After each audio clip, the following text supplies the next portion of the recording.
there may be a major clue as to who killed Nate Robinson on Emmerdale, and it's been right under our noses all along.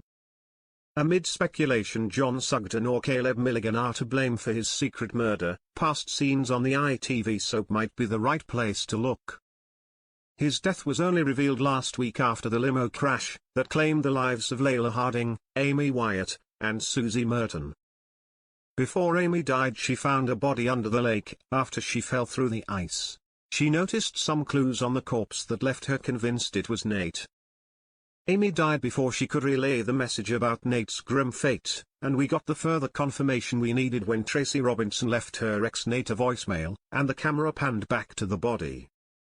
It's yet to be revealed what happened to him and who killed him, before they dumped his body, wrapped and chained in a sheet, in the lake.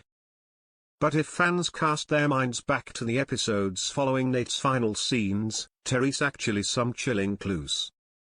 What we know is that Nate had been accused of sleeping with his stepmother Moira Dingle, sparking a violent showdown with his dad Kane Dingle.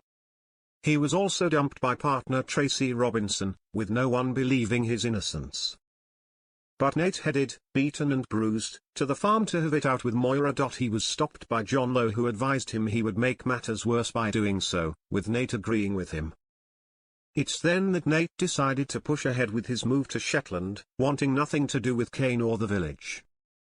We never saw him again, and it was presumed that he'd simply left without saying goodbye, which was pretty strange and fans were suspicious. John was the one who broke the news to everyone that had gone, and it was the next week that Nate texted Tracy asking her not to call him, saying he would talk when he was ready. He seemingly cut off all contact with his family, and Tracy has still yet to hear from her ex, with fans now knowing it was never him sending messages in the first place. So who killed Nate? Well, the episode that aired on Thursday the 12th of September after the barn explosion and after Nate's disappearance seems to hold a lot of clues. We may have the evidence needed to prove John is the killer just from this episode alone.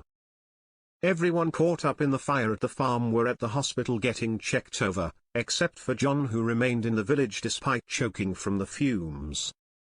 He refused to be checked over until Tracy happened to come across him choking and got Dr. Liam Kavanagh to assess him. This scene is actually quite damning and could be the one that proves he murdered Nate. In the scene, Tracy walks over to John's open camper van, and as she does, she complains of a burning smell. As she approaches John, he sees her and looks panicked, before slamming the side door of the van shut and leaning against it. He looks quite shifty, but it's actually what his face is doing before he sees Tracy that is the big giveaway. While everyone is at the hospital, John is stood staring into his open van with this look of horror or stress on his face. He's staring at something in his van, almost preparing to do something until Tracy arrives, and that's when he quickly shuts the door and moves away from it, almost as if to keep her away. He then prepares to drive off somewhere and appears annoyed when Tracy calls for Liam, realizing he has to leave his van. John was actually AWOL with his van when the explosion hit the barn, only arriving afterwards it seemed, as Mackenzie Boyd tracked him down with his quad bike. Had John been somewhere disposing of the body after killing Nate, with John being the last person to see him and being the person who revealed Nate had fled after all? The scene in the village post-fire could have been him staring at Nate's body or evidence of his crime, preparing to cover his tracks. Was he about to head off to get rid of Nate only to be stopped by Tracy? Something else that happened with Tracy and John might also be a major clue, as John quickly told her Nate was not at the farm and that had left, mentioning Shetland. When Tracy admitted she thought she would at least get a goodbye, John told her, "Sorry," to which she said, "It's not your fault, is it?"